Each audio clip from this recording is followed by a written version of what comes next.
اعوذ باللہ من الشیطان الرجیم بسم اللہ الرحمن الرحیم الحمد للہ رب العالمین والصلاة والسلام علی اشرف الانبیاء والمرسلین واہل بیتہ الطیبین الطاہرین المعصومین اما بعد فقد قال اللہ تبارک وتعالی فی کتابہ المبین وہو اصدق القائلین اعوذ باللہ من الشیطان الرجیم بسم اللہ الرحمن الرحیم ذالک الکتاب لا ریب فیہ ھدی للمتقین صدق اللہ العلی العظیم وقال فی مقام آخر بسم اللہ الرحمن الرحیم فاذکرونی اذکرکم واشکرونی ولا تکفرون یا ایھا الذین آمنوا استعینوا بالصبر والصلاة ان اللہ مع الصابرین ولا تقولوا لمن یقتل فی سبیل اللہ اموات بل احیاء ولکن لا تشعرون وَلَنَبْلُوَنَّكُمْ بِشَيْءٍ مِّنَ الْخَوْفِ وَالْجُوعِ وَنَقْصٍ مِّنَ الْأَمْوَالِ وَالْأَنفُسِ وَالثَّمَرَاتِ وَبَشِّرِ الصَّابِرِينَ الَّذِينَ إِذَا أَصَابَتْهُم مُّصِيبَةٌ قَالُوا إِنَّا لِلَّهِ وَإِنَّا إِلَيْهِ رَاجِعُونَ أُولَٰئِكَ عَلَيْهِمْ صَلَوَاتٌ مِّن رَّبِّهِمْ وَرَحْمَةٌ وَأُولَٰئِكَ هُمُ الْمُهْتَدُونَ صدق اللہ العلی العظیم۔ ان دو تین آیتوں کا ترجمہ یہ ہے اور پھر اس کی مختصر تفسیر اب کروں گا۔ خالق کائنات تمام کائنات کے ایمان کے دعوے داروں کو حکم دے رہا ہے کہ تم مجھے یاد کرو، میں تمہیں یاد کروں گا، تم میرا شکریہ ادا کرو، میں تمہیں جزائے خیر دوں گا، اور جب کبھی کوئی تکلیف آ جائے، کوئی مصیبت آ جائے، کوئی مشکل وقت آ جائے تو میں اللہ سے مدد مانگا کرو نماز اور روزے کے توسل سے، ان کے ذریعے سے۔ اور یہ بھی یاد رکھو جو لوگ اللہ کی راہ میں جان کا نذرانہ پیش کر کے قربان کر دیں، شہید ہو جائیں، ان کو مردہ نہ کہو، وہ اللہ کی بارگاہ میں زندہ ہیں اور روزی پا رہے ہیں۔ پھر فرماتا ہے کہ ہم تمہارا امتحان لیں گے، اہل عالم کو بتائیں گے کہ جنت میں جانے کا حقدار کون ہے، جہنم میں گلنے کا سڑنے کا سزاوار کون ہے۔ امتحان کے پرچے ہیں 5۔ فرماتے ہم تمہارا امتحان لیں گے بھوک کے ساتھ، پیاس کے ساتھ اور خوف کے ساتھ، ہراس کے ساتھ، پھلوں کے نقصان کے ساتھ، مالوں کے اتلاف کے ساتھ اور جانوں کے تلف ہونے کے ساتھ۔ تو میرے ان بندوں کو خوشخبری سنا دو کہ جب ان پر کوئی تکلیف آتی ہے تو نہ میرا شکوہ کرتے ہیں، نہ شکایت کرتے ہیں، نہ جزا فضا کرتے ہیں، بلکہ بڑے صبر و تحمل کے ساتھ کہتے ہیں کہ ہم اللہ کا مال ہیں، اللہ کی طرف سے آ رہے ہیں، اللہ کی طرف جا رہے ہیں، اور مالک کو حق پہنچتا ہے کہ اپنے مال میں جس طرح چاہے تصرف کرے۔ ان کو خوشخبری سنا دو کہ ان پر میری طرف سے سلامتی نازل ہوتی ہے، درود نازل ہوتا ہے، رحمتوں کا نزول ہوتا ہے۔ صلوات پڑھیں محمد و آل محمد پر، اللہم صل علی محمد و آل محمد۔ یہاں تک اللہ کو یاد کرنے کا تعلق ہے، ہر مخلوق اپنے خالق کو یاد کرتی ہے، یہ فطرت کا تقاضا ہے۔ ہر بندہ اپنے خدا کو یاد کرتا ہے، یہ فطرت کا قانون ہے۔ ہر ممنون احسان اپنے محسن کو یاد بھی کرتا ہے، اس کی نعمتوں کا شکریہ بھی ادا کرتا ہے۔ یہ قانون قدرت بھی ہے، آئین فطرت بھی ہے کہ حل جزاء الاحسان الا الاحسان، کہ محسن کے احسان کا بدلہ، اس کی اچھائی کا بدلہ اچھائی کے سوا کوئی اور نہیں ہے۔ لہذا اللہ ہمارا وہ محسن ہے کہ جس کے 1-2 احسان نہیں، اس کے 2-4 امتنان نہیں، اس کے 10-20 انعام نہیں، وہ محسن اعظم ہے جو خود فرماتا ہے وَإِن تَعُدُّوا نِعْمَتَ اللَّهِ لَا تُحْصُوهَا، اگر تم سب کے سب مل کر میری نعمتوں کو گننے بیٹھ جاؤ تو گنتے گنتے تمہاری زندگیوں کے چراغ گل ہو جائیں گے، پر میری نعمتوں کو پھر بھی شمار نہیں کر سکو گے۔ تو جو بے شمار نعمتوں کا منعم ہو، جو بے شمار احسانات کا محسن اعظم ہو، اس کو یاد نہ کرنا، اس کا شکریہ ادا نہ کرنا کمینگی تو ہو سکتی ہے، یہ بشرافت نہیں ہے۔ اس کی عبادت نہ کرنا، اس کا ذکر نہ کرنا، اس کو یاد نہ کرنا گندگی تو ہو سکتی ہے پر بندگی نہیں ہے۔ زندگی از برائے بندگی، زندگی بے بندگی شرمندگی۔ خالق اکبر نے زندگی دی ہی اس لیے ہے کہ اپنے خدا کا شکریہ ادا کیا جائے۔ جو خدا کا شکریہ ادا نہیں کرتا اس کی زندگی شرمندگی تو ہو سکتی ہے پر وہ زندگی کہلانے کی حقدار نہیں۔ لہذا اب دیکھنا یہ ہے کہ اللہ کے ذکر کرنے کا اور اللہ کے شکر کرنے کا طریقہ کیا ہے۔ ہر مذہب والا اپنے اپنے مسلک کے مطابق اللہ کا ذکر کرتا ہے۔ کوئی کری کہتا ہے، کوئی کریم کہتا ہے، کوئی رؤوف کہتا ہے، کوئی رحیم کہتا ہے، کوئی بتوں کو سجدہ کر کے اپنے بڑے خدا کے سامنے گردن کو جھکاتا ہے، کوئی براہ راست خالق اکبر کی چوکھٹ پہ جبین نیاز جھکاتا ہے۔ معصومین نے ذکر کے 3 معنی بیان کیے ہیں۔ ایک تو یہ ہے کہ زبان سے اس کا ذکر کیا جائے، کیونکہ قانون قدرت بھی ہے، آئین فطرت بھی ہے کہ ہر بندہ اپنے محبوب کے ذکر کرنے میں لذت محسوس کرتا ہے۔ دشمن کا نام آ جائے تو کہتے میرے سامنے فلانے کا نام نہ لو، میں سننا نہیں چاہتا۔ کہ محبوب کا نام آئے تو لطف اس کو آتا ہے، مزے لے لے کر اس کا یاد کرتا ہے۔ تو لہذا زبانی ذکر کرنا، اللہ کا نام لے کر، اللہ کے صفات کا بیان کر کے، اللہ کے کمالات کا تذکرہ کر کے، زبان سے اللہ اکبر کہنا، الحمدللہ کہنا، لا الہ الا اللہ کہنا، سبحان اللہ کہنا، یعنی تسبیحات 4 پڑھنا، سبحان اللہ والحمدللہ ولا الہ الا اللہ واللہ اکبر، جس کو 4 ذکر اس میں اکٹھے ہو گئے ہیں اور ان میں سے ہر ذکر اتنا بلند ہے کہ اس کی بلندی کا ذکر بھی نہیں کیا جا سکتا۔ تو لہذا ایک ذکر تو یہ ہے، پھر اللہ کا قرآن پڑھنا یہ بھی اللہ کا ذکر ہے، نماز پڑھنا یہ بھی اللہ کا ذکر ہے، نماز کے اندر قرآن کی صورتوں کا پڑھنا، باقی اذکار کا کرنا، کہیں بحول اللہ پڑھنا، کہیں استغفر اللہ پڑھنا، کہیں کچھ سبحان ربی العظیم پڑھنا، کہیں سبحان ربی الاعلیٰ پڑھنا، یہ زبان سے کے ساتھ جن کا تعلق ہے یہ بھی اللہ کا ذکر ہے۔ پر معصومین فرماتے ہیں 2 ذکر ایسے ہیں جو اس ذکر سے زیادہ عظمت کے مالک ہیں، اور ان کی عظمت اس زبانی ذکر سے بہت بلند و بالا ہے۔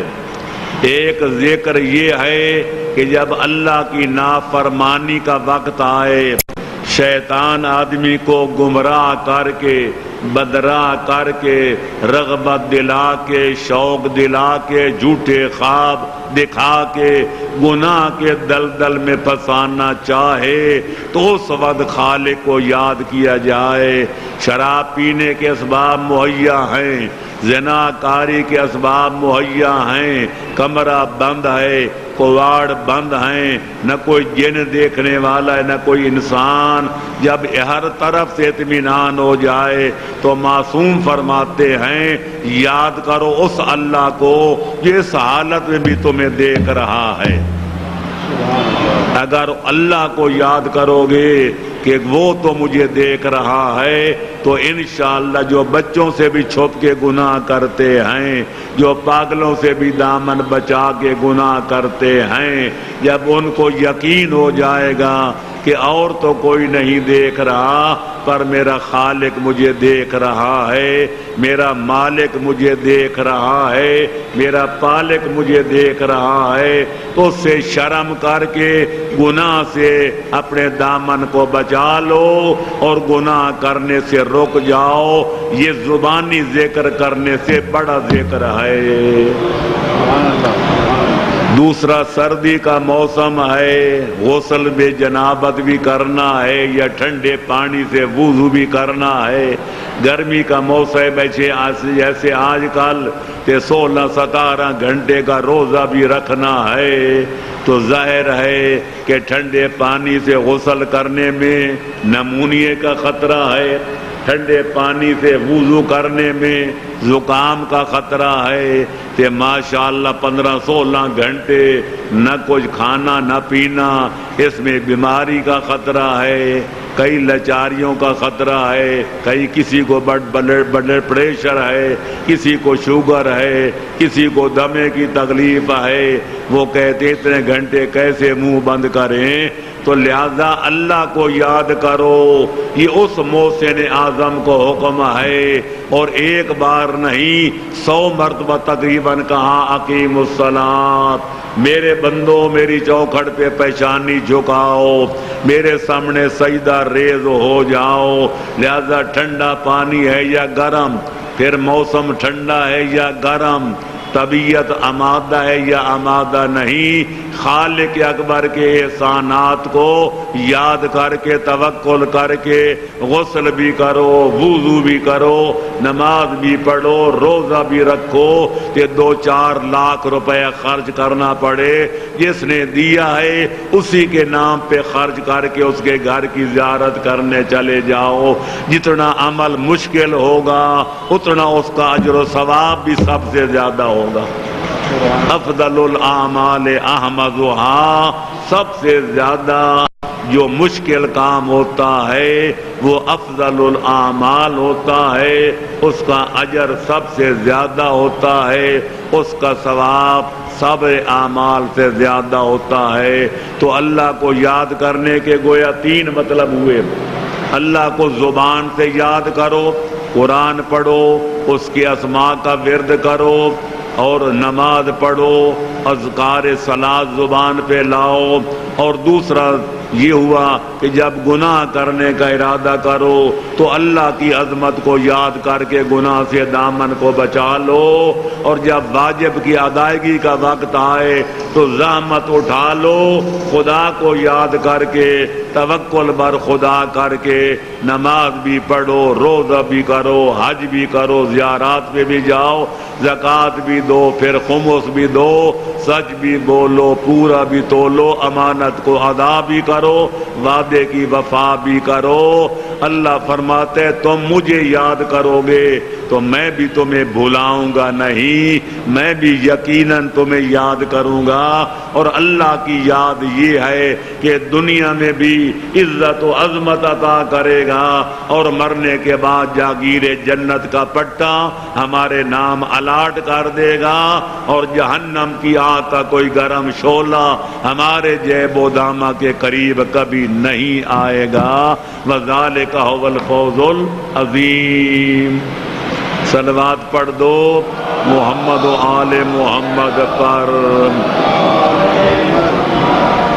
وشکروا لی، میرا شکر ادا کرو، اور کفران نعمت نہ کرو، ولا تکفرون۔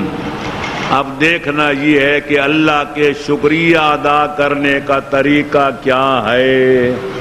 ہمیں ایک طریقہ معلوم ہے، انگلینڈ میں جاؤ، جن ممالک میں انگلش بولی جاتی ہے وہاں تو تھینک یو ویری مچ چلتا ہے۔ جہاز چلنے لگے تو کہتے ہیں سگریٹیں بند کر دو، تھینک یو ویری مچ۔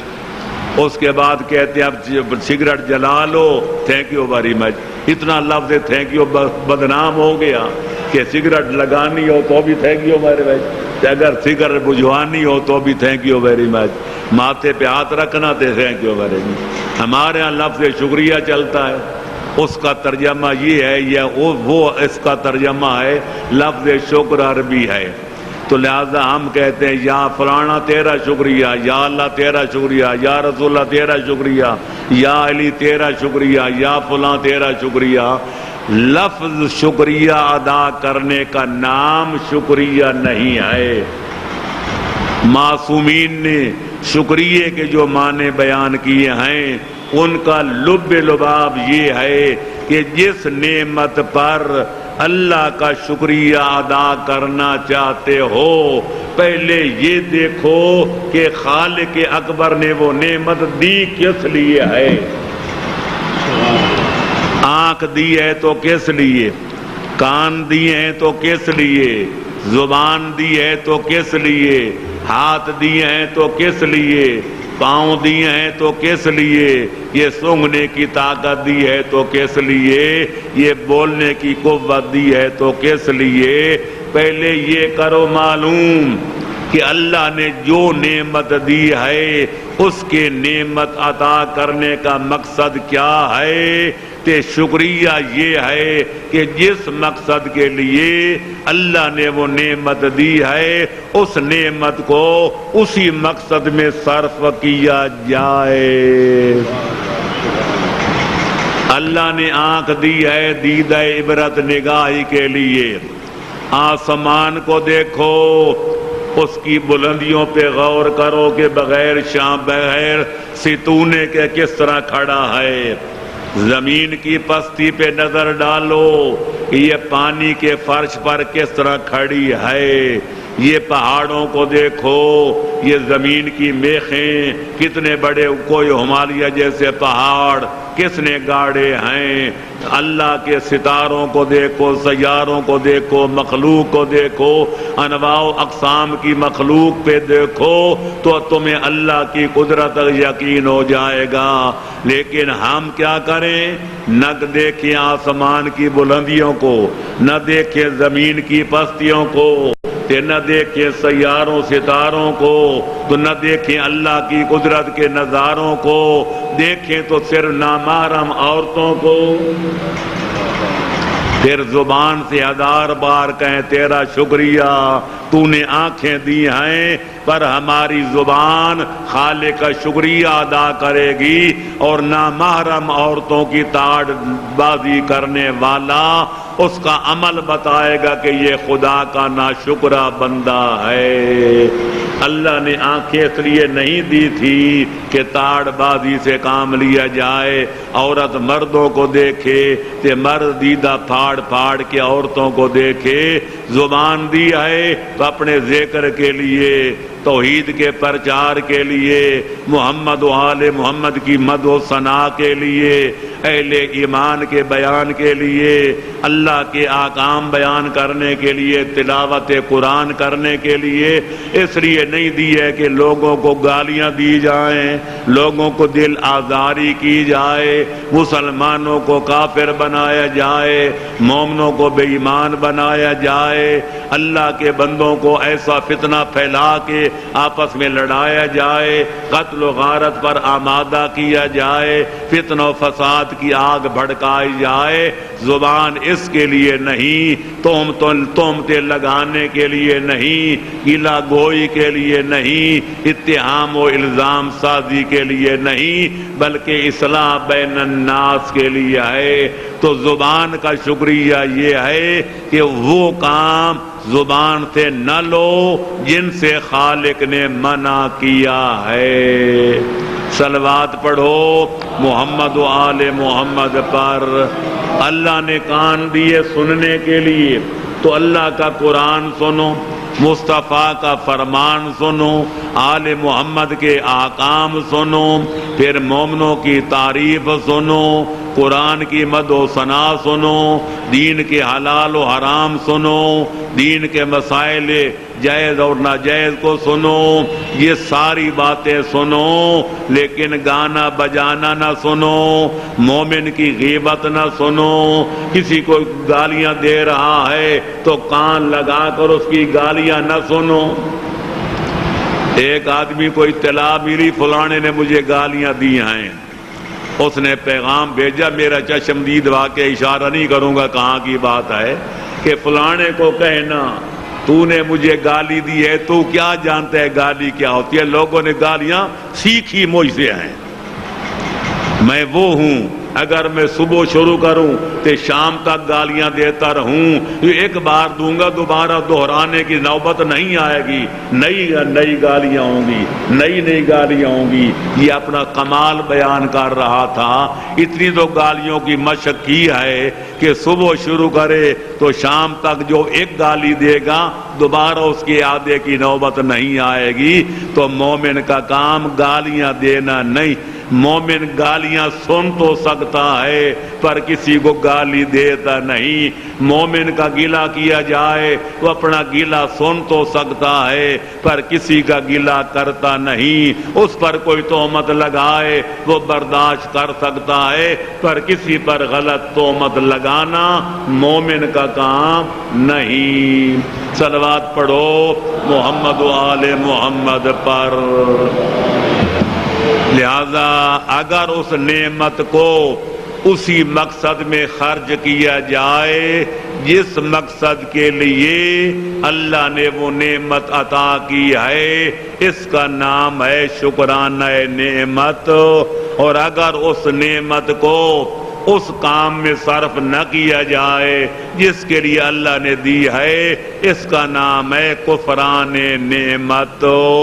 اللہ کا وعدہ ہے لئن شکرتم لازیدنکم ولئن کفرتم ان عذابی لشدید۔ او میرے بندو میرا وعدہ بھی سن لو، تم میرا شکریہ ادا کرتے جاؤ، میں تمہیں نعمتیں اور بزیادہ دیتا جاؤں گا۔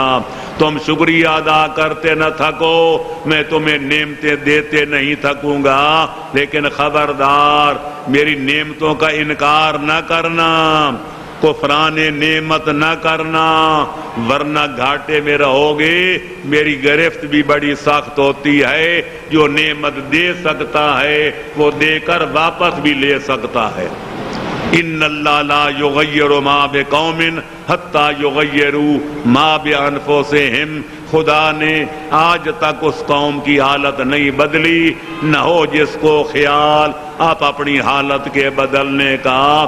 تو اللہ نے ٹانگیں دی ہیں، مساجد کی طرف چل کے جائیں، زیارات کے لیے جائیں، غریبوں کے گھر ان کی مدد کرنے کے لیے جائیں، بیوگان کے گھر دانے پہنچانے کے لیے جائیں، یتیموں کے گھر کپڑے پہنچانے کے لیے جائیں، اندھے لولے لنگڑوں کے گھر چل کر جائیں، مزاج پرسیاں کرنے جائیں، بیمار پرسیاں کرنے جائیں، کسی کا مرحوم کا فاتحہ پڑھنے کے لیے جائیں، لیکن چوری کرنے کے لیے نہ جائیں، ڈاکہ ڈالنے کے لیے نہ جائیں، جوئے کھانے کی طرف چل کے نہ جائیں، شراب خانے کی طرف چل کے نہ جائیں۔ یہ سب کفران نعمت ہے۔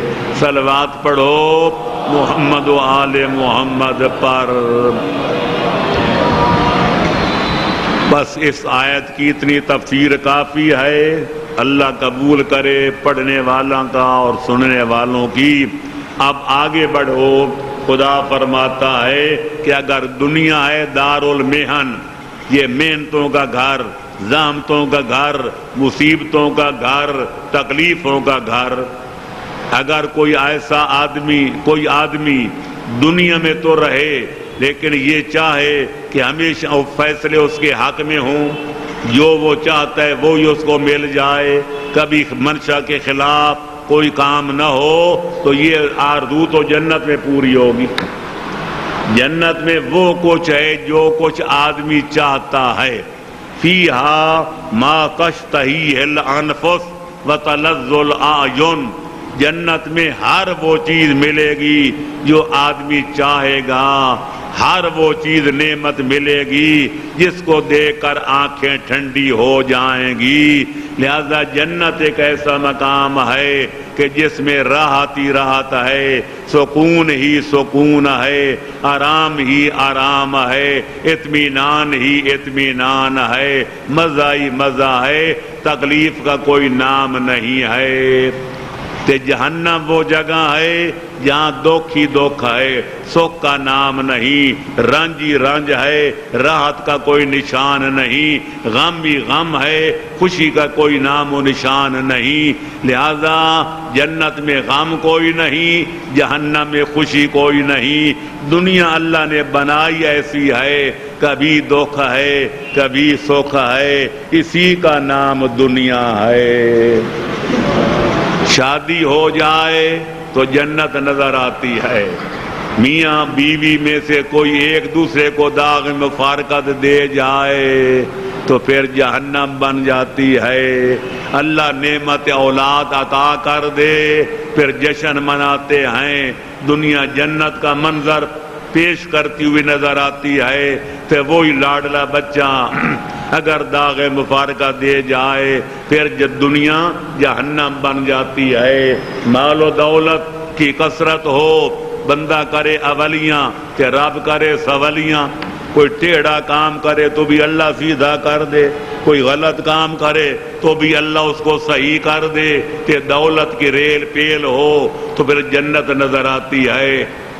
کہ مال میں کاروبار میں گھاٹا پڑ جائے، فصل اجڑ جائے، مال تباہ ہو جائے، پھر دنیا جہنم بن جاتی ہے۔ تو لہذا یہ دنیا ایسی ہے، کبھی جنت نظر آتی ہے کبھی جہنم نظر آتی ہے۔ تو لہذا اللہ فرماتا ہے میرا بندہ وہ ہے جس میں دو علامتیں پائی جائیں۔ سنو گے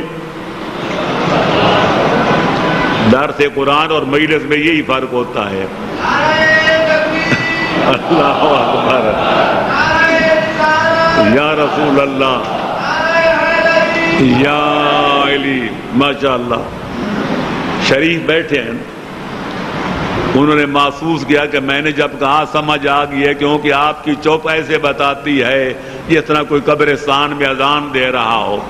درس قرآن میں یہی ہوتا ہے کہ مجلس میں ہوتے ادھر کے فضائل تھے، مصائب تھے، یوں تھے، پھر یماں کوئی ہمارے حرکات ہوتے ہیں، سکنات ہوتے ہیں، کوئی لب و لہجے میں تبدیلی ہوتی ہے، پھر لوگوں میں بھی جوش پیدا ہوتے ہیں، کوئی ادھر سے نعرہ کوئی ادھر سے نعرہ۔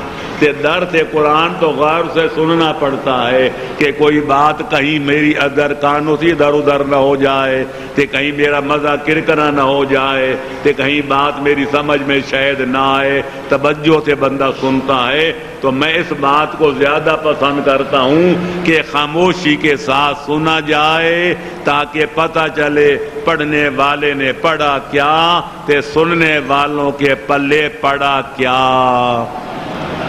تو میں عرض کر رہا تھا صلوات پڑھیں محمد و آل محمد پر۔ تو دنیا میں رنج و راحت لازم ملزوم ہیں، نہ ہمیشہ غم رہتا ہے۔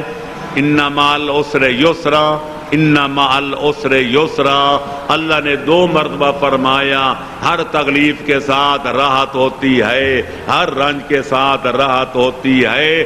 اس لیے اللہ کے بندے وہ ہیں جو 2 کام کرتے ہیں۔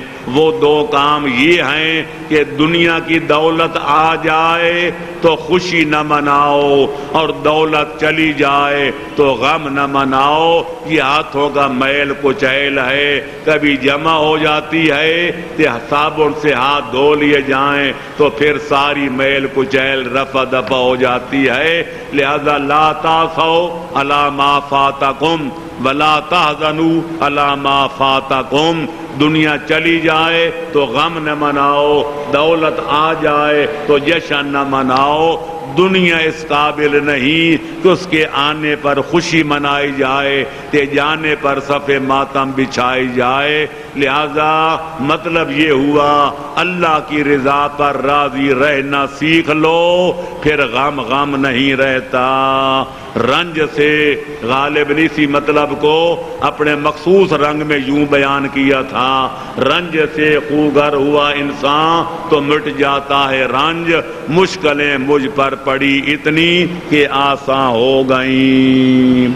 اللہ کی رضا پر راضی رہنا سیکھ لو، جس حالت میں خدا رکھے تم یہ فکرہ کہا کرو مرضی مولا از ہمہ اولا، جو اللہ کی رضا ہے میں اسی پر راضی ہوں، تو پھر نہ کوئی پریشانی رہتی ہے، نہ کوئی غم رہتا ہے، نہ ہمیشہ غم رہتا ہے، نہ ہمیشہ خوشی رہتی ہے۔ خوشی بھی دنیا کی آنی جانی ہے، تے غم بھی آنے جانے والی شے ہے۔ بقول شاعر وہ کہتے یا رب دنیا بھی عجب ایک سرائے فانی دیکھی، دنیا بھی عجب ایک سرائے فانی دیکھی، ہر چیز یہاں کی آنی جانی دیکھی، پر ایک بات ہے کہتے آ کر جو نہ جائے وہ بڑھاپا دیکھا، جا کر جو نہ آئے وہ جوانی دیکھی۔ ہے جوانی جتنا چاہو مرثیے پڑھو، وہ جوانی واپس آ نہیں سکتی، تے بڑھاپے کی جتنی چاہو مذمت کرو وہ ایسا ڈھیٹ ہے کبھی آپ کا ساتھ چھوڑ کے کہیں جا نہیں سکتا۔ صلوات پڑھو محمد و آل محمد پر۔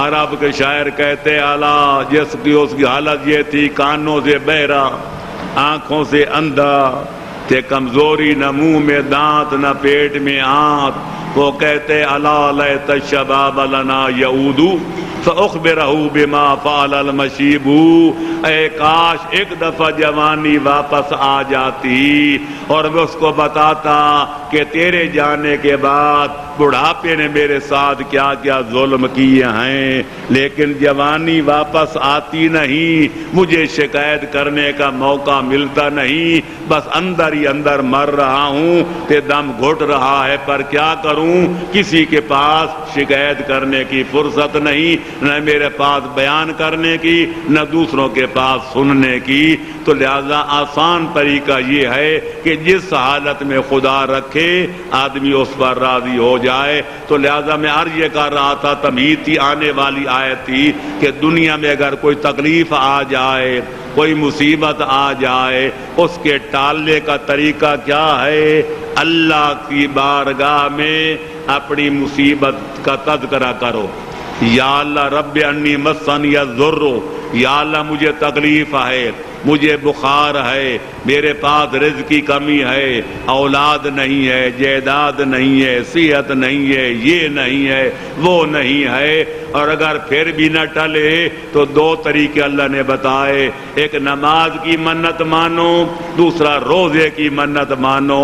اے اللہ میرا کام کر دے، میں 4 رکعت نماز پڑھوں گا، یا اللہ میرا کام کر دے، میں 2 روزے رکھوں گا۔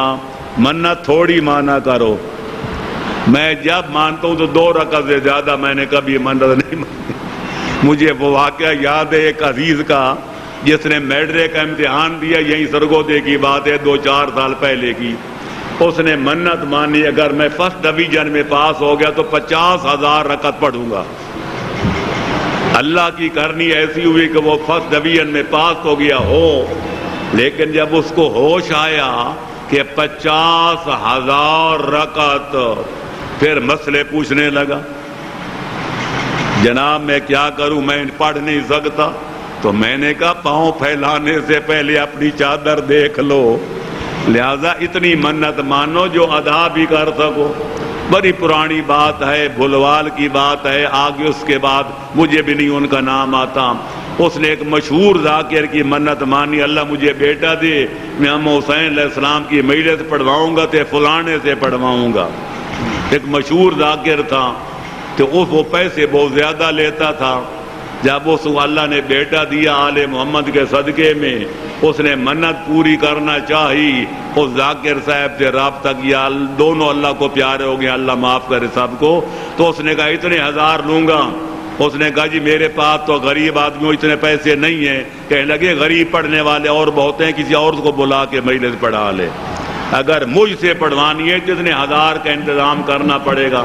اس نے پھر مجھ سے رجوع کیا کہ میں نے منت مانی تھی فلانے کی، اب فلانا مجلس پڑھتا ہے اتنے 1000 لے کر، میری جیب اجازت نہیں دیتی، میری منت کا کیا بنے گا؟ میں نے کہا یہ پہلے سوچنا تھا کہ جس تاجر خون حسین کو بلا رہا ہے وہ تیرے جیسے غریب کے گھر مجلس بھی پڑھے گا یا نہیں پڑھے گا، لیکن اب مانی ہے تو تو جان اور وہ جانے۔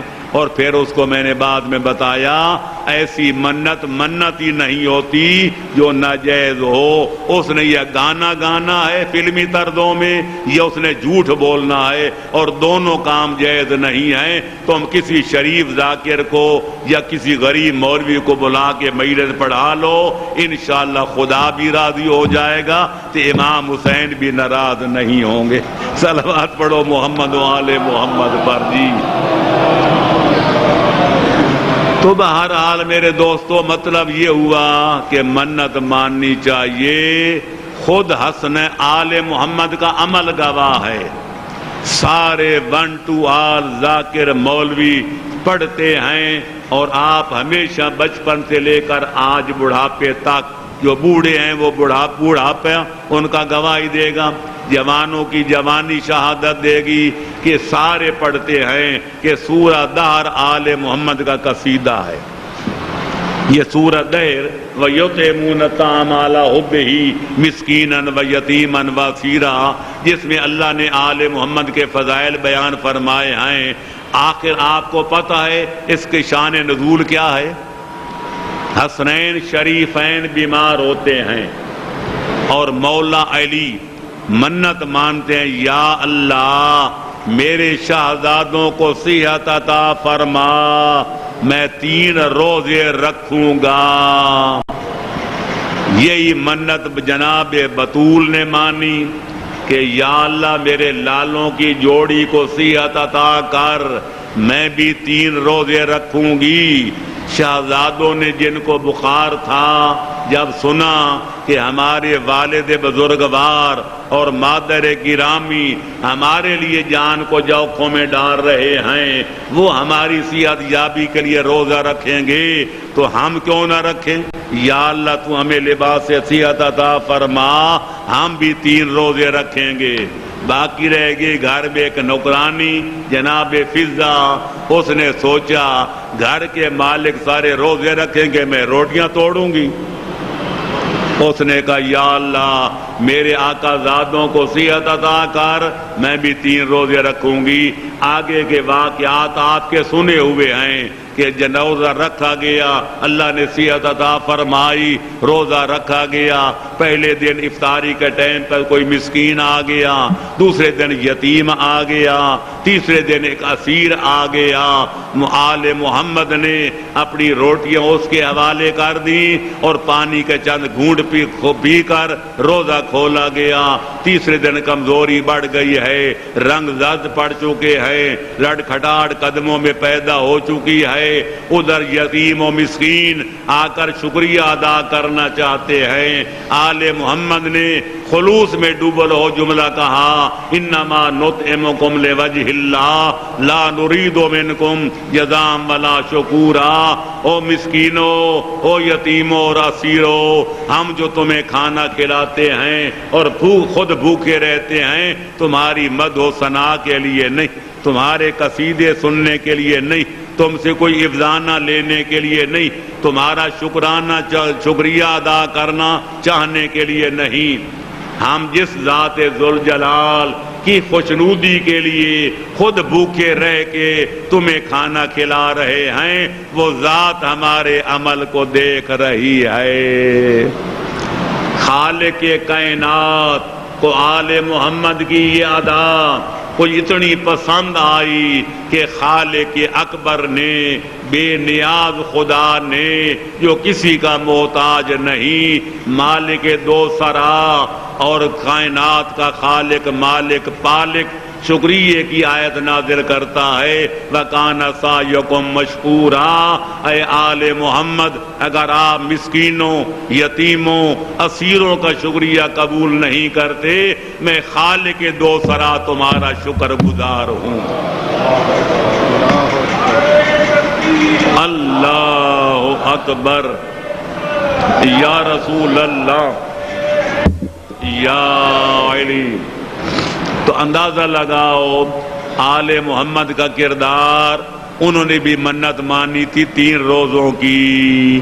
اس سے پتہ چلا کہ جو ہمارے وسیلہ ہے، ہم اللہ کی بارگاہ میں دعا کرتے ہیں تو واسطہ نبی کا دیتے ہیں، واسطہ مولا علی کا دیتے ہیں، واسطہ پینتن پاک کا دیتے ہیں، واسطہ 12 اماموں کا دیتے ہیں، اور واسطہ چہاردہ معصومین کا دیتے ہیں۔ لیکن اگر ان خود وسیلوں پر کوئی تکلیف آ جائے تو پھر اللہ کی بارگاہ میں نماز اور روزے کو وسیلہ بناتے ہیں۔ لہذا ہمیں بھی گویا نماز اور روزہ وہ 2 چیزیں ہیں جو وسیلۃ الوسائل ہیں، ہمارے وسیلوں کا بھی خدا تک پہنچنے کا وسیلہ ہے۔ روایتیں موجود ہیں، سنی شیعہ کتابیں بھری پڑی ہے کہ جب پیغمبر اکرم دنیا کے کاروبار سے تھک جاتے، سفر میں تھک جاتے یا حضر میں کوئی کام کرتے یا لوگوں کی گالیاں سنتے سنتے، بکواسیں سنتے سنتے طبیعت میں بوجھ بن جاتا تو فرماتے یا بلال ارحنا، اے بلال ہماری راحت کے اسباب مہیا کر۔ اگر آج کا سردار کہہ دے نوکر کو میری راحت، میری استراحت کے اسباب مہیا کر، وہ فوراً بستر بنائے گا، ماشاءاللہ بجلی جو ہے وہ اپنا بلب بجھائے گا، سونا جو ہے اس کے بعد ماشاءاللہ اے سی آن کرے گا، پنکھا چلائے گا تاکہ سردار صاحب کو نیند آ جائے کہ تھکاوٹ دور ہو جائے۔ جناب بلال پیغمبر کا رمز شناس تھا، جب پیغمبر فرماتے مجھے راحت پہنچا، وہ مصلی بچھا دیتا، پیغمبر مصلی پہ تشریف لے جاتے، جب نماز شروع کرنے لگتے فرماتے قرۃ عینی فی الصلاۃ، او لوگو میں محمد عربی کی آنکھوں کی ٹھنڈک نماز میں ہے۔ میں تھک جاؤں تو میری تھکاوٹ تب دور ہوتی ہے جب چند رکعت نماز پڑھ لیتا ہوں۔ اور حیدر کرار کا فرمان بھی پیغمبر کے فرمان سے ملتا جلتا ہے۔ مولا علی فرماتے ہیں قرۃ عینی فی اثنین، میں علی کی آنکھوں کی ٹھنڈک 2 چیزوں میں ہے۔ مولا کن کن چیزوں میں؟ فرمایا فی الصوم فی ایام الصیف، ایک روزہ رکھنے میں جبکہ روزہ گرمیوں کا ہو۔ ماشاءاللہ ہم اللہ کی پناہ مانگتے ہیں، یا اللہ گرمیوں کو روزے سے بچانا۔ مولا علی فرماتے ہیں میری آنکھوں کی ٹھنڈک روزے میں ہے بشرطے کہ گرمیوں کا روزہ ہو۔ تے دوسری فرمایا فی اکرام الضیف، مہمان کی خدمت کرنے میں میری آنکھیں ٹھنڈی ہوتی ہیں بشرطے کہ بے وقتہ مہمان آدم کے۔ بڑا امتحان ہوتا ہے جب بے وقتہ مہمان آ جائے۔ صلوات پڑھو محمد والے محمد پر۔ اگر وقت پر بھی مہمان آ جائے تو ہماری بیویاں روٹی پکا دے تو ہمارے قبلہ و کعبہ مولانا محمد یار شاہ صاحب فرماتے تھے کہ عورت کے فرائض میں مہمان کی روٹی پکانا شامل نہیں۔ اگر مہمان ہے تو اس کو ہوٹل سے لا کے کھانا کھلاؤ، اگر بیوی کھانا پکا دے تو اس کا شکریہ ادا کرو، تیرا شکریہ جو تیرا فرض نہیں تھا تو نے وہ بھی ادا کر دیا۔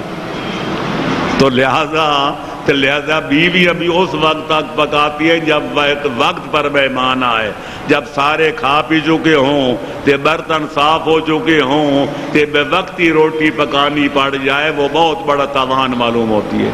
تو مولا علی فرماتے ہیں مجھے لطف آتا ہے گرمیوں کے روزے میں اور بے وقت مہمان کی خدمت کرنے میں۔ اللہ کرے ہم بھی ایسے ہو جائیں، نبی اور علی کے نقش قدم پہ چلنے لگ جائیں۔ تو لہذا اگر کبھی کوئی مصیبت آ جائے تو نماز کی منت بھی مانی جا سکتی ہے، کہ روزے کی منت بھی مانی جا سکتی ہے۔ تو اور اگر یہ نم رکھ سکو کہ نہ نماز پڑھ سکو تو پھر محمد و آل محمد کا واسطہ دینے پر تو کچھ خرچ نہیں کرنا پڑتا، 1.5 تولے کی زبان ہلانی پڑتی ہے، یا اللہ تجھے واسطہ نبی و علی کا، یا اللہ تجھے محابہ محمد و آل محمد کا، یا اللہ تجھے وسیلہ محمد و آل محمد کا، مجھے نہ دیکھ میرے مصطفیٰ کو دیکھ، مجھے نہ دیکھ میرے مرتضیٰ کو دیکھ، میں جیسا بھی ہوں نام لیوا تو تیرے مصطفیٰ کا ہوں، میں جیسا بھی ہوں غلامی کا دعوے دار تو حیدر کرار کا ہوں۔ یا علی ان کا واسطہ دے کے دعا مانگی جائے تو اللہ یہ بھی قبول کر لیتا ہے۔ اللہ کی رحمت سے کبھی نا امید نہیں ہونا چاہیے۔ وآخر دعوانا ان الحمدللہ رب العالمین۔ جس بندے کے ذمہ روزے اور نمازیں قضا ہوں، کیا وہ جو نمازیں نوافل کی صورت میں پڑھتے ہیں ان کو اس کا ثواب ملے گا؟ سوال آپ نے سن لیا، جواب اس کا یہ ہے کہ جس بندے کے ذمے نمازیں قضا ہوں واجبی، وہ سنتی نمازیں نہیں پڑھ سکتا، جتنی فرصت ملے اپنی قضا کرنے پہ توجہ دے۔ جس بندے کے ذمے واجبی روزے قضا ہوں وہ سنتی روزے نہیں رکھ سکتا۔ ہاں البتہ ہر بندے کو شوق ہوتا ہے کہ میں شب لیلۃ القدر کے نوافل پڑھوں کہ فلانے دن کا روزہ رکھوں، وہ واجب کی قضا کرے گا، خالق اکبر اس کو واجب کی قضا کرنے کا ثواب بھی دے گا، کہ جو سنتی کام نہیں کر سکا اس کی حسرت اور تمنا کی سب بھی اللہ اس کو ثواب دے گا، لیکن جس کے ذمے واجب ہوں وہ سنتی کام نہیں کر سکتا۔ بس انما الاعمال بالنیات۔ جی اگر کسی بندے کی غیبت کی ہو انسان نے اور اگر وہ توبہ کرنا چاہے اور بندے تک پہنچ نہ ہو، کیا خدا معاف کر دے گا وہ انسان اللہ سے توبہ کرے؟ بندے تک کیا ہو؟ بندے تک پہنچ نہ ہو، یعنی کسی پہنچ نہ ہو۔ پہلی بات تو یہ ہے کسی پر تہمت لگائی جائے تو یہ بھی حق الناس کی تلفی ہے۔ کسی کی غیبت کی جائے یعنی گیلا کیا جائے یہ بھی حق الناس میں شامل ہے۔ کسی کو گالی دی جائے یہ بھی حق الناس میں داخل ہے، اور جہاں حق الناس ہوتا ہے وہاں اللہ کا حق بھی ہوتا ہے۔ اللہ فرماتے ہیں مومن کا گیلا نہ کرو، اس نے کیا، اس مومن کی بھی حق تلفی کی اور خالق کا حکم بھی نہیں مانا۔ اللہ فرماتے ہیں گالی نہ دو، اس نے گالی دی، اللہ کی حکم عدولی بھی کی، اس کی توہین بھی کی۔ تو لہذا اس قسم کے جہاں بندوں کی حق تلفی ہوتی ہو اللہ اس وقت تک توبہ قبول نہیں کرتا جب تک اس بندے سے معافی نہ مانگی جائے جس کی غیبت کی ہے، جس پہ تہمت لگائی ہے یا جس کو گالی دی ہے، کیونکہ یہ حق الناس ہے کہ اللہ بندوں کا حق معاف نہیں کرتا جب تک بندے معاف نہ کریں۔ ہاں چونکہ سوال میں یہ ہے کہ اس تک پہنچ نہیں ہے۔ اب انما الاعمال بالنیات، وہ بندہ مر گیا ہے یا کہیں چلا گیا ہے سفر پہ اور اس کے وطن کا، اس کے ٹھکانے کا، اس کے گھر بار کا کوئی پتہ نہیں ہے، تو آدمی پر فرض ہے کہ حتی الامکان اس کو ڈھونڈنے کی کوشش کرے، اور اگر نہ ملے تو پھر اللہ تو دیکھ رہا ہے کہ یہ معافی مانگنا چاہتا تھا، اس کو راضی کرنا چاہتا تھا، پر یہ وہ مر گیا ہے یا اس تک رسائی نہیں ہے، تو پھر اللہ کی بارگاہ میں توبہ کرے، استغفار کرے اور اس بندے کے لیے مغفرت طلب کرے، اس کے لیے درود پڑھے، نیکی کرے تاکہ اس کی غلطی کی تلافی ہو جائے۔ تو اللہ معاف کرنے والا ہے، وہ غفور و رحیم ہے۔ انما الاعمال بالنیات، اگر واقعا رسائی نہیں ہو سکتی تو پھر اللہ معاف کر دے گا۔ جی قبلہ کسی بندے کا اگر انسان نے حق غصب کیا ہے اور وہ توبہ کر لیتا ہے اور وہ حق اس کو واپس کرنا چاہے لیکن اس کے ساتھ انتشار یا لڑائی بنتی ہے تو وہ کیسے ہے کہ وہ انسان اپنی وہ توبہ کے ساتھ یہ بتانا ضروری نہیں ہے. اگر کسی کا حق کوئی ادا کرنا چاہتا ہے, میں کہتا ہوں 100 طریقے, خود جا کے نہ کہے کہ میں نے تمہاری چوری کی تھی, سچ بولنا بھابڑ مجدے نے, نہ کہے کہ میں نے تمہارے مال پہ ڈاکہ ڈالا تھا, کسی اور آدمی کو دے دے اور اس سے قسم لے لے کہ تو ان کو بتانا تو نے نہیں کہ یہ مجھے کس نے دیا ہے, تم جا کر فلانے کا حق جو میں نے دبایا تھا, جتنے پیسے ہیں, جتنے کپڑے ہیں, جتنی جو چیزیں ہیں ان تک پہنچا دے کسی ایسے بندے کے ذریعے جو یہ راز فاش نہ کرے کہ مجھے یہ سامان کس نے دیا ہے. حق والوں کا حق بھی پہنچ جائے گا کہ اس کی بےزتی بھی نہیں ہوگی, کہ لڑائی جھگڑا بھی پیدا نہیں ہوگا. اگر نیت صاف ہو تو حق ادا کرنے سے لوگ خوش ہوتے ہیں, لڑائی نہیں لڑتے. وہ تو کہیں گے بڑا شریف آدمی ہے, ہمارا نقصان کیا تھا پر ہوش آ گیا تو آج معافی بھی مانگ رہے تھے, حق ادا بھی کر رہا ہے. لیکن اگر سمجھتے ہیں کہ فتنہ کھڑا ہوگا تو کسی اور بندے کے ذریعے ان کا حق پہنچا دے کہ اللہ سے معافی مانگ لے, ان کا حق ان کو پہنچ گیا, اللہ معاف کرے گا. اگر نہیں معافی مانگ سکتا تو نہ مانگے, اللہ سے مانگ لے, اللہ معاف کر دے گا, تو ان کا حق بھی ادا ہو جائے گا. جی قبر کے اوپر جو کتبے لگوائے جاتے ہیں ان کے اوپر جو کلمے یا معصومین کے نام کنندہ ہوتے ہیں, کیا اس سے کوئی مردے کو فائدہ ہوتا ہے یا صرف انسان کی؟ مردے کو کوئی فائدہ نہیں ہوتا, ایک رائی کے دانے کے برابر. ہمیں فائدہ ہوتا ہے کہ ہم قبرستان میں جاتے ہیں, ہر وقت ہمارے پاس رہبر تو نہیں ہوتا تھے, رہنما جو یہ بتائے یہ فلانے مومن کی قبر ہے, یہ فلانی مومنہ کی قبر ہے. لوگوں کو اپنے ماں باپ کی قبروں کا پتہ نہیں ہوتا. کچھ عرصے کے بعد ہم نے دیکھا ہے قبرستان میں گئے تو ایک آدمی گھوم رہا تھا, کہنے لگے تمہیں کوئی پتہ ہے میری اماں مرحومہ کی یہیں کہیں قبر تھی. اور جب بیٹے کو پتہ نہیں تو دوسروں کو کیا پتہ ہوگا اس کی ماں کی قبر کہاں ہے. لہذا یہ کتبے اس لیے لکھوائے جاتے ہیں تاکہ زندوں کو مردوں کا پتہ چل جائے یہ فلانے کی قبر ہے, یہ فلانے کی, تاکہ ان پر جا کر فاتحہ پڑھ سکے, درود پڑھ سکے. میں نے پورے پاکستان میں بلکہ کئی ممالک میں کہہ سکتا ہوں, ایک کوٹلی پیرا ہے ضلع جہلم میں, ہمارے راجگان راجہ ظفر علی خان کا نام اکثر سنا ہوگا یا جانتے ہوں گے. ان کے خاندان پردادوں تک, ان کے دادے پردادوں تک ان کے نام بھی ہیں, ان کی قبروں کے کتبے بھی ہیں. میں سال میں ایک آدھ دفعہ وہاں جاتا ہوں, پھر سارے قبرستان کی وہاں جا کے زیارت کرتے ہیں. پھر ان سے پوچھنا نہیں پڑتا آپ کے بابے کی قبر کہاں ہے, دادے کی کہاں ہے, پردادے کی کہاں ہے. وہ لے جاتے ہیں تو میں خطبے پڑھتا جاتا ہوں, تو میں کہتا ہوں ماشاءاللہ شاباش دینی چاہیے ان کو جو اپنے چوتھے پانچویں نسل تک انہیں ان کو یاد رکھا ہوا ہے. سب کی قبروں پر کتبے لگوائے ہوئے ہیں, تو فائدہ فاتحہ پڑھنے والے کو ہوتا ہے, اس کی نیک نامی بھی ہوتی ہے, لوگ اسے شریف بھی کہتے ہیں, بزرگوں کا برخوردار بھی کہتے ہیں. اس کو بھی سہولت دے, جب جاتا ہے تو قبر کا کتبہ پڑھ کے وہاں جا کر فاتحہ پڑھتا ہے, درود پڑھتا ہے. مرنے والے کے لیے کوئی فرق نہیں کتبہ لگوائیں یا نہ لگوائیں. جی اگر کوئی بندہ کسی شادی شدہ عورت کے ساتھ زنا کرے, اس کے کچھ عرصہ بعد انسان توبہ نصوح کر لے, آیا وہ کیا عورت کے خاوند سے بھی معافی مانگنے سے بھی وہ مسئلہ بنتا ہے؟ کیا اس کا کوئی حل؟ اس کا حل یہی ہے کہ بعض اوقات ایسا ہوتا ہے کہ سچ بولنا بڑ مجدے نے, اب معافی بھی مانگنی ہے. تے معافی ایسے جرم کی ہے کہ جس کا نام لیا جائے تو ماشاءاللہ قتل و قتال تک نوبت آ جائے گی. اس کا علماء نے یہ ذکر کیا ہے کہ اس سے معافی مانگے تو یوں کہ بھائی جان دیکھو ہم مسلمان ہیں, ہم مولا علی کے غلام ہیں, نام لیویں آل محمد کے, اور مومن کے مومن پر بڑے حق ہوتے ہیں, مسلمان کے مسلمان پر بڑے حق ہوتے ہیں, برادری کے برادری پر بڑے حقوق ہوتے ہیں.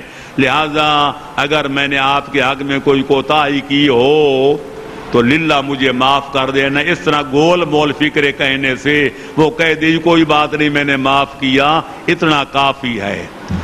علامہ جزائری نے لکھا ہے کہ ایسا نہ کرے، عربی میں ان کی کتاب ہے کہ کو معافی دے دے تو کہے نہیں جی حق تلفی میں نے بڑی کی ہے، وہ کہے جو بھی کیا میں نے معاف کیا، تو پھر یہ کہے کہ نہیں غلطی بہت بڑی ہے، وہ کہے جو معاف جو کر دیا، کہے میں بتا نہیں سکتا. جب اتنا مبالغہ کرے گا تو پھر سچ بولے ہم بھا بڑھ مج دینے، پھر وہ بھی ہاتھ میں ڈنڈا لے گا کہ کہے گا کہاں جاتا ہے تو ایسے تو ویسا. تو ایسی نہیں بات کرنی چاہیے کہ پھر بھا بڑھ مچ جائیں. نہیں، اشاروں میں بات کرنی چاہیے کہ مومن کے مومن پہ حق ہوتے ہیں، مسلمان کے مسلمان پہ حق ہوتے ہیں. اگر میں نے آپ کی کوئی حق تلفی کی ہو تو للہ مجھے معاف کر دیں. اس قسم کے اشاروں کنایوں سے کام چلانا چاہیے، ورنہ کھل کر بات کریں تو بھی قیامت تک معافی نہیں ملے گی. اور اگر اشارے کنائے اتنے ہوں گے کہ سرحد تک پہنچ جائیں، جو معاف کرے تھے آپ کہیں بہت بڑا جرم کیا، وہ پھر کہے معاف کیا تو یہ کہے بہت بڑا جرم کیا، اس کو بھی پتہ چل جائے گا میری عزت کو لوٹنے والا ہے، پھر کہے گا کہاں جاتا ہے تو نے، اے تیری ایسی تھے تیری تیسی. پھر اس معافی کا کیا معنی، کیا فائدہ کہ جس سے الٹا فتنہ فساد زیادہ مچ جائے اور زیادہ کام خراب ہو جائے. جی قبلہ عمرہ ادا کرتے ہوئے اگر کوئی کفارہ پڑ جائے تو وہ جانور کی جو شرائط ہیں قربانی والی، کیا وہ جانور کوئی شرطیں ورتیں نہیں ہیں، بس خون بہانا ہے اس جانور کا جو قربانی میں لگ سکتا ہے. مرغا ذبح نہ کریں، ٹیڈی بکرا بے شک کر، نہ کوئی اس کی شرط ہے موٹا ہو، نہ یہ ہے کہ دبلا ہو، نہ یہ ہے کہ معمر ہو، نہ یہ ہے کہ نوزائیدہ ہو، بس خون بہانا ہے. جب خون بہ جائے گا، وہ دمبا ہو، بکرا ہو، بھیڑ ہو، جو بھی ہو، ٹیڈی بکرا ہو یا جو ہو، جس کو جانور کہیں چار ٹانگوں والا، مرغا نہ ہو تے مرغی نہ ہو جانور، بس کفارہ ادا ہو جائے گا. جی غیر سید کا فطرہ سید کے لیے جائز ہے، عید سے پہلے فطرہ دے سکتا ہے؟ جی نہیں، فطرانہ اور زکوٰۃ یہی تو دو چیزیں ہیں جو صدقہ سادات کے لیے حرام ہے، وہ یہی ہے. ایک ہے فطرانہ جو زکوٰۃ کی قسم ہے، تے دوسری ہے زکوٰۃ. یہ دونوں چیزیں غیر سید کی سید کے لیے حرام ہیں، لیکن سید کی زکوٰۃ بھی لے سکتا ہے اور غیر سید بھی. تے سید کا صدقہ سید بھی کھا سکتے ہے اور غیر سید بھی. لیکن اس کے علاوہ عقیقہ ہے یا کوئی اور مستحبی صدقہ ہے، وہ سارے سادات کے لیے بھی حلال ہیں، غیروں کے لیے بھی حلال ہیں. کئی سادات کرام غیروں کا عقیقہ نہیں کھاتے، جی ہمارے لیے جائز نہیں ہے. اللہ کی نعمت کو ٹھکرا دیں تو ان کی مرضی، شریعت نے ان کے لیے حلال قرار دیا ہے. قرآن میں جو صدقے کا لفظ بولا گیا اس سے مراد زکوٰۃ ہوتی ہے. انما الصدقات للہ ولرسولہ وللفقراء والمساکین وفلاں یخذ من اموالہم صدقہ تطہرہم وتزکیہم بہا وصلی علیہم ان صلاتک سکن لہم. قرآن میں جہاں لفظ صدقہ بولا گیا اس سے مراد زکوٰۃ ہوتی ہے اور فطرہ ہوتا ہے، اور یہی غیر سید کے لیے حرام ہے. ماشاءاللہ. وآخر دعوانا ان الحمدللہ رب العالمین. یا اللہ بحق محمد و آل محمد علیہم الصلاۃ والسلام، اس گئے گزرے دور میں جو قرآن مظلوم کا ذکر کرتے ہیں، یا اللہ تو ان کا ذکر فرما. قرآن کا چھوڑنے کا شکوہ پیغمبر بھی قیامت کے دن کریں گے کہ رب ان قوم اتخذوا ھذا القرآن مہجورا. اے اللہ میری قوم میں مسلمان نے قرآن کو پس پش ڈال دیا تھا، الماریوں میں رکھ دیا تھا، جالوں کی زینت بنا دیا تھا. قرآن پڑھنے کے لیے آئے، پڑھانے کے لیے آئے، سمجھنے کے لیے آئے، سمجھانے کے لیے آئے، اور پھر اپنے آپ کو قرآن کے رنگ میں رنگنے کے لیے آئے، قرآن کے احکام پر عمل کرنے کے لیے۔ یا اللہ، ماہ رمضان کا مقدس مہینہ ہے، قرآن کی بہار کا موسم ہے، ہمیں قرآن پڑھنے کی، قرآن سننے کی، قرآن کے سمجھنے کی اور قرآن پر عمل کرنے کی توفیق عطا فرما۔ یا اللہ، یہ آج ماشاءاللہ الحجت کیمپس میں ہم بیٹھے ہیں، ان کے ارباب کی، ان کے مالکان کی اور ان کے اسباب بست و کشاد کی حوصلہ افزائی فرما، ان کے توفیقات خیر میں مزید اضافہ فرما، اور ہم سب کو ان کے ساتھ مخلصانہ تعاون کرنے کی سعادت عطا فرما۔ یا اللہ، جو بیمار ہیں ان کو بیمار کربلا کا صدقہ صحت کاملہ اور عاجلہ عطا فرما۔ یا اللہ، جو نعمت اولاد سے معلوم ہیں ان کو نعمت اولاد صالح سے مالا مال فرما۔ یا اللہ، ہمارے ٹوٹے پھوٹے اعمال کو قبول فرما، ہمارے گناہوں سے درگزر فرما۔ ماہ رمضان کا مہینہ ختم ہونے سے پہلے ہمارے گناہ ختم فرما، ہماری نیکیاں قبول فرما۔ آل محمد فرماتے ہیں اور پیغمبر بھی فرماتے ہیں کہ جنت کے 8 دروازے ماہ رمضان میں اللہ کھول دیتا ہے۔ یا اللہ، ان کو ماہ رمضان کے بعد بھی کھلا رکھ، اور جہنم کے جو دروازے ماہ رمضان میں بند کیے ہیں ان کو آئندہ بھی ماہ رمضان کے بعد بھی بند رکھ۔ یا اللہ، پاکستان مشکلات میں گھرا ہوا ہے، مہنگائی کو دور فرما، بے روزگاری کی لعنت کو دور فرما، فرقہ واریت کی لعنت کو ختم فرما، اور دہشت گردی کی وبا اور لعنت کو بے خوبون سے اکھاڑ کے ختم فرما، اس کا نام و نشان مٹا، ہمیں ایک بنا، ہمیں نیک بنا، تمام عالم اسلام کو متحد ہو کر اسلام دشمن طاقتوں کا مقابلہ کر کے ان کے برے ارادوں کو خاک میں ملانے کی توفیق عطا فرما۔ سب حاضرین کے عموماً اور جو بانیان تقریب ہیں، جو صاحبان الحجت کیمپس ہیں، ان کے توفیقات خیر میں مزید اضافہ و ازدیاد عطا فرما۔